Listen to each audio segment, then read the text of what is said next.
chapter 3. And he entered the synagogue again, and a man was there who had a withered hand. So they watched him closely, whether he would heal him on the Sabbath, so that they might accuse him. And he said to the man who had the withered hand, "Step forward." Then he said to them, "Is it lawful on the Sabbath to do good or to do evil, to save life or to kill?" But they kept silent. And when he had looked around at them with anger, being grieved by the hardness of their hearts, he said to the man, "Stretch out your hand." And he stretched it out, and his hand was restored, as whole as the other. Then the Pharisees went out and immediately plotted with the Herodians against him, how they might destroy him. But Jesus withdrew with his disciples to the sea, and a great multitude from Galilee followed him, and from Judea, and Jerusalem, and Idumea, and beyond the Jordan, and those from Tyre and Sidon, a great multitude, when they heard how many things he was doing, came to him. So he told his disciples that a small boat should be kept ready for him because of the multitude, lest they should crush him. For he healed many, so that as many as had afflictions pressed about him to touch him. And the unclean spirits, whenever they saw him, fell down before him, and cried out, saying, "You are the Son of God." But he sternly warned them that they should not make him known. And he went up on the mountain and called to him those he himself wanted, and they came to him.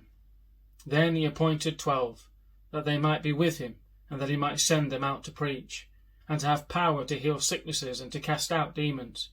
Simon, to whom he gave the name Peter, James the son of Zebedee, and John the brother of James, to whom he gave the name Boanerges, that is, sons of thunder. Andrew, Philip, Bartholomew, Matthew, Thomas, James the son of Alphaeus, Thaddeus, Simon the Canaanite, and Judas Iscariot, who also betrayed him. And they went into a house. Then the multitude came together again, so that they could not so much as eat bread. But when his own people heard about this, they went out to lay hold of him, for they said, "He is out of his mind." And the scribes who came down from Jerusalem said, "He has Beelzebub, and by the ruler of demons he casts out demons." So he called them to himself and said to them in parables, "How can Satan cast out Satan? If a kingdom is divided against itself, that kingdom cannot stand. And if a house is divided against itself, that house cannot stand. And if Satan has risen up against himself and is divided, he cannot stand, but has an end. No one can enter a strong man's house and plunder his goods, unless he first binds the strong man, and then he will plunder his house.